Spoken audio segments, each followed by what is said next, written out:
पूरे भारत का दिल्ली इकलौता वो राज्य है जी, जिसमें तीनों राष्ट्रीय पार्टियों के मुख्यमंत्री बन चुके हैं। जी, तीनों की सरकार बन चुकी तीनों है। की सरकार। बीजेपी की भी बनी, कांग्रेस की भी बनी, आम आदमी की भी बनी। जी, किरण चौधरी का परिवार एक ऐसा परिवार है जी, जिसकी 3 पीढ़ियां देश की संसद में बैठी। जी, चौरे बंसीलाल सांसद भी बने, जी, कई मर्तबा बने, जी, केंद्र में मंत्री रहे और रक्षा और रेल जैसे बड़े बड़े महकमों के बहुत मंत्री बड़ी रहे। बात है। और किसी समय इंदिरा जी की सरकार चलाने में उनका बहुत बड़ा रोल था। पूरे देश में जी, बीजेपी का कोई जाट चेहरा मुख्यमंत्री नहीं है। जी, चाहे राजस्थान की हम बात कर लें, जी, वहां भी बीजेपी का राज है। जी, उत्तर प्रदेश में जाट अच्छी खासी संख्या में है, जी, वहां भी है। जी, हरियाणा में भी जाट सबसे मेजोरिटी में है, जी, लेकिन यहाँ भी नहीं है। बहुत बड़ी बात है अपने तो आप में। अब जो बहुत है बड़ी बात है। राजनीति की दुनिया की बात करें तो साथियों,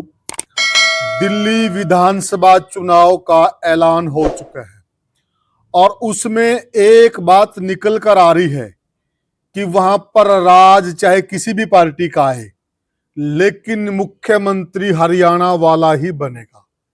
ऐसा हम क्यों कह रहे हैं, यह सारी चर्चा हम बिल्कुल तह में जाकर आपको समझाएंगे।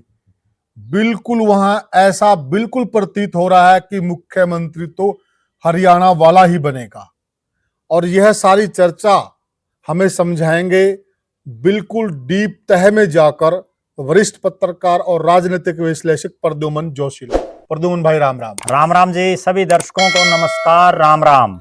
प्रद्युमन भाई, हरियाणा दिल्ली चुनाव का ऐलान हो चुका है जी, और जिस प्रकार के समीकरण बन रहे हैं तो इसमें ऐसा प्रतीत हो रहा है कि इस बार, वैसे तो हरियाणा का दखल हमेशा से रहता दिल्ली के अंदर, जी, परंतु इस बार दखल बहुत ज्यादा है हरियाणा प्रदेश का। दर्शक बड़े उत्सुक हो गए होंगे, हमें 2-3 बार ऐसा बोल चुके हैं, तो एक बार थोड़ा दर्शकों को बताइए कि इस बार दखल हरियाणा का किस प्रकार से ज्यादा है। देखो, निश्चित रूप से दिल्ली चूंकि एक केंद्र शासित प्रदेश है, जी, पूर्ण राज्य नहीं है, बिल्कुल। और हरियाणा 3 ओर से दिल्ली को घेरे हुए है। जी, और हरियाणा के बहुत बड़ी तादाद में हर जिले के, हर क्षेत्र के लोग दिल्ली में रहते हैं। बिल्कुल। बहुत से विधायक हरियाणा मूल के वहां बार बार बढ़ते हैं। जी, और विधायक विधायक नहीं, बल्कि अगर दिल्ली का इतिहास मैं दर्शकों को बताऊं तो यहाँ 2 मुख्यमंत्री तो बने जब भारत देश आजाद हुआ तब, बिल्कुल। उसके बाद, और उसके बाद बहुत लंबे समय तक यहाँ मुख्यमंत्री का पद नहीं रहा। जी, फिर 1993 में यहाँ दोबारा से बढ़ने शुरू हुए। जी, और उसके बाद भी अगर ओवरऑल हम देखें जी, तो हरियाणा मूल के 2 मुख्यमंत्री यहाँ बने, जी, जिनमें भारतीय जनता पार्टी ने जिनको बनाया वो अंबाला की बेटी सुषमा स्वराज। जी, अरविंद केजरीवाल जो पिछली 3 टर्म से लगातार बन रहे हैं, बिल्कुल। वो भिवानी का भी हम उनको कह सकते हैं, हिसार का भी कह सकते हैं, क्योंकि जी, उनका जन्म भिवानी के सिवानी तहसील के खेड़ा गांव में हुआ जी, और वैसे वो हिसार में रहे। मदन लाल खुराना का भी हम। जी, जी, मदन लाल खुराना जी भी रहे। जी, लेकिन जो मूल रूप से जिनकी अगर हम बात करें ना, कि वैसे तो बहुत लोग ऐसे मदन लाल मिलेंगे, खुराना भी अपने लोहारी गांव के रहने वाले थे। जी, मूल रूप से, लेकिन राजनीति की बात है जी, कि जिन लोगों ने यहां से राजनीति की। जी, अब अगर बात करें, चूंकि केजरीवाल जी भी हरियाणा की, भले ही वो उस टाइम पर राजनीति में नहीं थे, जी, लेकिन जो उन्होंने एनजीओ बनाए हुए जी, थे, जी, उसके मार्फत हरियाणा में बड़े सक्रिय थे। बिल्कुल, जो और एक्टिविटी। सुषमा स्वराज जी तो अंबाला से चुनाव लड़कर के मंत्री भी बनी थी। जी, तो कहीं ना कहीं मदन लाल खुराना जी हरियाणा से कभी मंत्री या वो हाँ, राजनीतिक रूप से सक्रिय नहीं जी, रहे। पर रिश्ता था उनका। हाँ, रिश्ता था वो, रिश्ता। बिल्कुल बात है आपकी। जी, लेकिन आज का हम जो ये है, ये राजनीतिक राजनीतिक सिनेरियो से। जी, इसके बाद जी, सुषमा स्वराज जी तो बिना विधायक बने बनी थी। बिना विधायक, बहुत एक बड़ी बड़ी बात है। गंभीर बात, वो विधायक नहीं थी उस समय, जी, और उसके बावजूद उनको बना दिया गया। जी, और दिल्ली की एक खास बात और है हम्म, कि दिल्ली देश का वो इकलौता राज्य है जी, जहां देश की 3 मुख्य राष्ट्रीय पार्टियां हैं वर्तमान में देश में, जी, जिसमें Bharatiya Janata party, Indian national Congress जी, और आम आदमी पार्टी। जी, पूरे भारत का दिल्ली इकलौता वो राज्य है जी, जिसमें तीनों राष्ट्रीय पार्टियों के मुख्यमंत्री बन चुके हैं। जी, तीनों की सरकार बन चुकी तीनों है। की सरकार। बीजेपी की भी बनी, कांग्रेस की भी बनी, आम आदमी की भी बनी। जी, अब जो हरियाणा का मूल की बात है, हरियाणा के बहुत से लोग जी, वहां लगातार चुनाव लड़ते रहे हैं। जी, वहां हरियाणा के वो लोग जो हरियाणा में भी सक्रिय हैं जी और दिल्ली के राजनीतिक गलियारों में भी सक्रिय हैं। जी अब अगर वर्तमान सीन की बात करें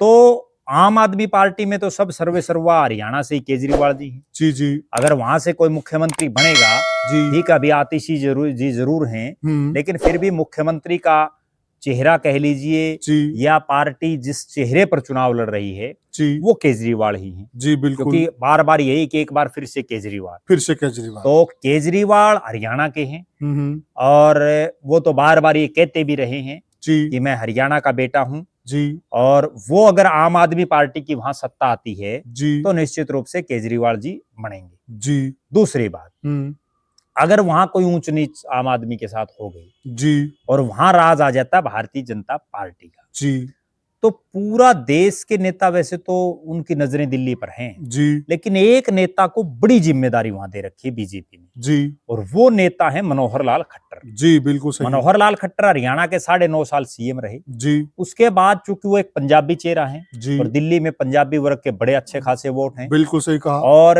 जो उनको डिपार्टमेंट दे रखे हैं वो भी आम दिल्ली वासी से संबंधित रखते हैं। जी वो लगातार दिल्ली के सांसदों की मीटिंग ले रहे हैं। बिल्कुल। हरियाणा के लगभग 1 दर्जन से ज्यादा पूर्व मंत्री, वर्तमान विधायक, पूर्व विधायक, उनकी ड्यूटियां दिल्ली में लगाई हुई हैं। जी बिल्कुल। और दिल्ली को जीतने के लिए मनोहर लाल जी की टीम कह लीजिए या हरियाणा की बीजेपी की टीम कह लीजिए, जी कोई कोर कसर नहीं छोड़ रही। अब जो वहां से एक इनपुट आ रहा है वो ये है कि इस बार चूंकि भारतीय जनता पार्टी के पास दिल्ली में, प्रॉपर दिल्ली का जी कोई ऐसा चेहरा दिखाई नहीं दे रहा जो बहुत बड़ा चेहरा हो, क्योंकि एक वो समय था जब बीजेपी में मदन लाल खुराना थे, जब बीजेपी में साहिब सिंह वर्मा एक्टिव थे, जी जब बीजेपी में विजय कुमार मल्होत्रा एक्टिव थे, जी जब दिल्ली की राजनीति में सुषमा स्वराज एक्टिव थी। जी लेकिन अब वर्तमान में कोई बहुत बड़ा चेहरा नहीं है। जी अब तो राजनीतिक रूप से लगभग नौसिखिया कह लीजिए, जिन्होंने पहला या दूसरा चुनाव लड़ा है, जी जी वो चाहे बांसुरी स्वराज हैं, वो एमपी बन गई, बिल्कुल। ठीक है, एक सहरावत हैं, वो एमपी बन गई, विधूड़ी साहब बन गए, ठीक है, तो इस तरह से गौतम गंभीर को बना दिया, मनोज तिवारी को बना दिया। तो इस तरह से जो नए नए जो नौसिखिया राजनीतिक हैं जी वो कहीं ना कहीं बीजेपी में है। बिल्कुल जी। कोई ऐसा फेस नहीं है कि इस फेस पर बीजेपी वहां से चुनाव लड़े। एक मजबूत चेहरा, विजेंद्र गुप्ता की बात कर लें, कोई मजबूत चेहरा नहीं है जिसको दिल्ली की जनता ये कहे। वहां तो केवल मोदी के फेस पर चुनाव लड़ा जा रहा है। जी बिल्कुल। तो जहां भी मोदी के फेस पर चुनाव लड़ा जा रहा है वहां बीजेपी अप्रत्याशित किसी को मुख्यमंत्री बना देती है जी। अब जो वहां से चर्चाएं आ रही हैं वो ये है कि इस बार वहां एक बड़ा गेम हो सकता है, बहुत बड़ा खेला हो सकता है, और उस खेले में हरियाणा वालों की मौज होगी। और वो मौज ये होगी कि हरियाणा की एक बहू जी, जो हरियाणा से कई बार लगातार विधायक रही, बिल्कुल, मंत्री रही जी, उससे पहले वो दिल्ली में भी विधायक रही जी, दिल्ली विधानसभा की डिप्टी स्पीकर रही जी, किरण चौधरी पर बड़ा दांव लगा सकती है भारतीय जनता पार्टी। और प्रद्युम्न भाई, जो किरण चौधरी का परिवार है, जिस परिवार से वो आती है, उस परिवार ने भी एक दिल्ली की बहुत लंबी चौड़ी राजनीति की, हरियाणा की तो की है, बिल्कुल, दिल्ली की भी लंबी चौड़ी राजनीति। उस चीज पर भी हम आएंगे जी। किरण चौधरी का परिवार एक ऐसा परिवार है जी जिसकी 3 पीढ़ियां देश की संसद में बैठी जी। चौरे बंसीलाल सांसद भी बने जी, कई मर्तबा बने जी, केंद्र में मंत्री रहे और रक्षा और रेल जैसे बड़े बड़े महकमों की बहुत बड़ी बात है, और किसी समय इंदिरा जी की सरकार चलाने में उनका बहुत बड़ा रोल था। उसके बाद किरण चौधरी के पति चौरी सुरेंद्र सिंह जी, वो लोकसभा के सांसद बने जी। उसके बाद उनकी बेटी श्रुति चौधरी सांसद बनी जी। 3 पीढ़ियां देश की संसद में बैठी और अब किरण चौधरी भी सांसद हैं जी, वो भी राज्यसभा के सांसद हैं। हालांकि उन्होंने 2005 4 में भी चुनाव लड़ा था राज्यसभा का, लेकिन तब वो हार गई थी, तो अब वो जीती हैं। तो लिहाजा किरण चौधरी का जो फैक्टर है वो ये है कि एक तो फौजी परिवार से आती है जी, उनके जो पिता हैं वो फौज के बड़े अधिकारी रहे हैं जी, एक राजनीतिक परिवार से आती है जी, चौधरी बंसीलाल का बहुत बड़ा नाम रहा देश की राजनीति में जी, और जो उनकी बहन है किरण चौधरी की जी, वो भी राजनीति में सक्रिय है। जी, और किरण चौधरी का दिल्ली के विशेषकर जो देहाती इलाके हैं उनमें एक अच्छा खासा आज भी वजूद है। और यही एक कारण है कि पिछले 3 महीने से जब से हरियाणा चुनाव हुआ है ना जी, उसके बाद किरण चौधरी लगातार दिल्ली में ही सक्रिय है जी, और वो बिल्कुल, लगातार दिल्ली में जो है जलसे जुलूसों को संबोधित कर रही हैं, रैलियों को संबोधित कर रही हैं। जी, दिल्ली से चूंकि वो डिप्टी स्पीकर रही हैं जी, और किसी समय जब वो दिल्ली की राजनीति में एक्टिव थी हम्म, तब भी कांग्रेस में वो एक फेस थी मुख्यमंत्री। जी, जी, उस वक्त हालांकि भी, उस समय कई चेहरे थे जैसे माकन परिवार था, शीला दीक्षित का परिवार था, जी, लेकिन किरण चौधरी भी एक फेस था फेस थी, कि कहीं अगर किसी जाट को बनाना पड़ा, क्योंकि वहां जाट भी मुख्यमंत्री रहे साहिब सिंह वर्मा, बिल्कुल जी, तो अगर जाट को बनाना पड़ा हम्म, तो किरण चौधरी पर प्रायोरिटी रख सकती थी कांग्रेस उस समय। उस समय, अब वही सेम सिचुएशन बीजेपी के पास। जी, पूरे देश में जी, बीजेपी का कोई जाट चेहरा मुख्यमंत्री नहीं है। जी, चाहे राजस्थान की हम बात कर लें, जी, वहां भी बीजेपी का राज है। जी, उत्तर प्रदेश में जाट अच्छी खासी संख्या में है, जी, वहां भी हैं। जी, हरियाणा में भी जाट सबसे मेजोरिटी में है, जी, लेकिन यहाँ भी नहीं है। बहुत बड़ी बात है अपने तो आप में, अब जो बहुत है बड़ी बात किसी एक जाट को भी, क्योंकि जाटों में एक बड़ा गुस्सा है जी, कि भारतीय जनता पार्टी हमारे वोट तो ले लेती है बिल्कुल सही लेकिन कहा, मुख्यमंत्री की कुर्सी नहीं देती। नहीं ठीक है भाई, देती। मंत्री बना दिए, उनको कौन पूछता है। हम्म, तो वो ये गुस्सा यहाँ सेट भी हो सकता है जी, और किरण चौधरी के रूप में तुरूप का इक्का। और बीजेपी के पास भी कहने के लिए एक बात हो जाएगी पूरे देश भर के अंदर जी। कि हमने जाटों को भी मान सम्मान दिया है और बिल्कुल। हमने जाट को भी मुख्यमंत्री बनाया और वो भी उस राज्य का जो देश की राजधानी है, देश की राजधानी, जहां देश की सत्ता जहां से चलती है। जी, अब किरण चौधरी को क्यों हाईलाइट किया जा रहा है, जी, उसके पीछे में कारण है।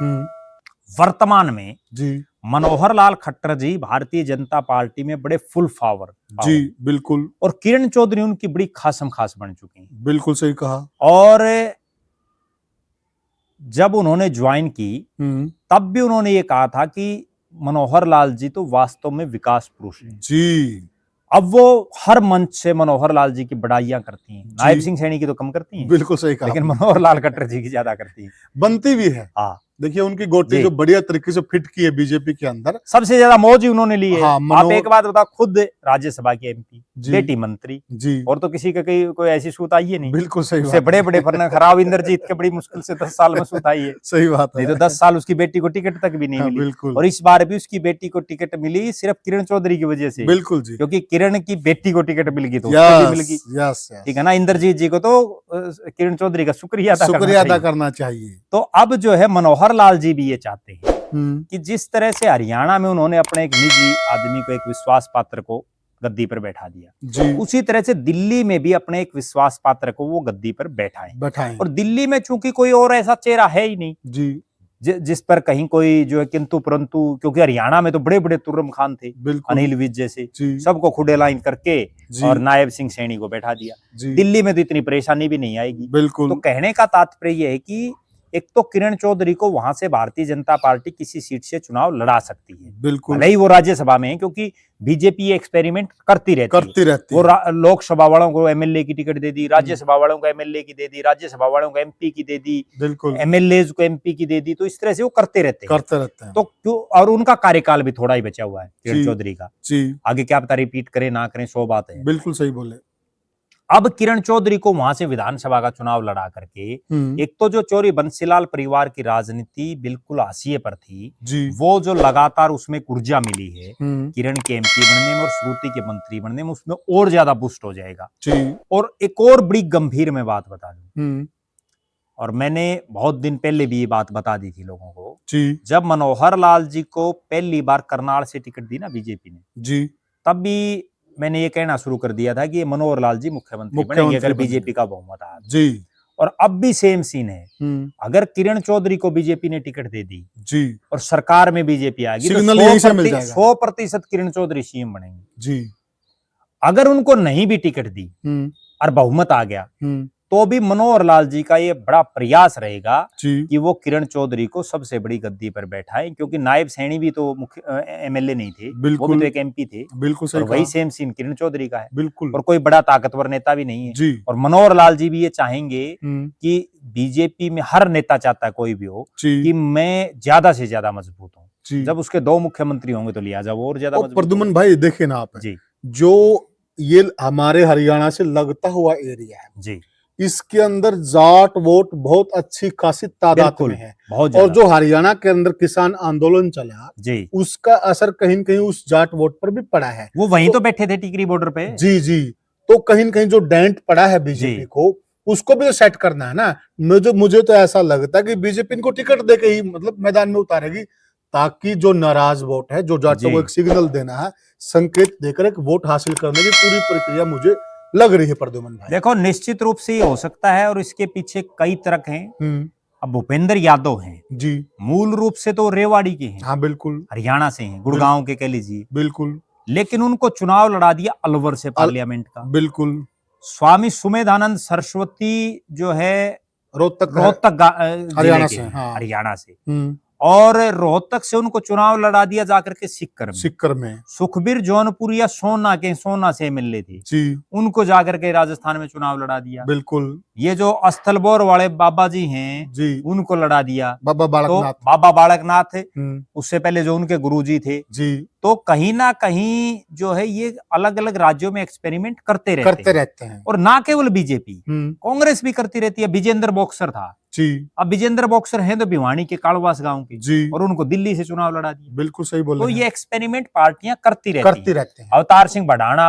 हरियाणा के फरीदाबाद से हैं, जी, जाकर के मेरठ से चुनाव लड़ लिया। जी, ठीक है ना। सही कह रहे हैं आप। तो राजनीति में चोरी देवीलाल ने भी पता नहीं कि कभी सीकर से लड़ लिया, फिरोजपुर से लड़ लिया। तो इस जी, तरह से चलता रहता है। जी, और बड़ा नेता भी वही बनता है जी, जो अपने घर से बाहर दूसरी जगह जाकर के भी चुनाव लड़े। जी, जी, हारे जीते वो एक अलग बात है। जी, केजरीवाल ने भी तो वाराणसी, और सबसे बड़ा उदाहरण जी, देश के प्रधानमंत्री मोदी जी हैं, जी, जो बिल्कुल, गुजरात से आकर के उत्तर प्रदेश से चुनाव लड़े। चुनाव लड़ते हैं।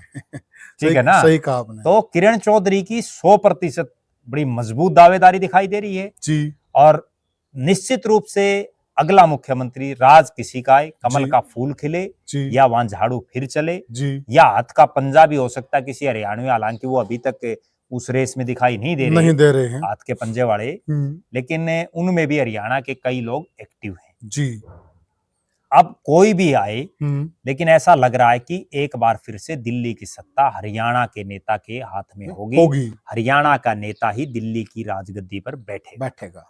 तो जी साथियों, ये हमने चर्चा की कि कोई भी परिणाम आए दिल्ली का, ऊंट किसी भी करवट बैठे, जी कोई भी पासा फेंका जाए, पर उन पासों में कई खिलाड़ी हरियाणा के साफ साफ नजर आ रहे हैं। जो सर्वोच्च गद्दी है दिल्ली की मुख्यमंत्री की, उस पर बैठने की रेस में हरियाणा से कई नेता दौड़ में हैं, और लग भी रहा है कि कुछ भी हो, मुख्यमंत्री तो हरियाणा वाला ही बनेगा। हमारा शीर्षक भी यही था, और हमारा पूरा टॉपिक का विश्लेषण भी यही निकल के आ रहा। आप क्या मानते हैं? आपकी क्या राय है? क्या होने वाला है दिल्ली में? हमें कमेंट सेक्शन में जरूर बताएं, और वीडियो को ज्यादा से ज्यादा शेयर करें, चैनल को सब्सक्राइब करें। फिर मिलेंगे किसी और वीडियो में। तो साथियों, तब तक के लिए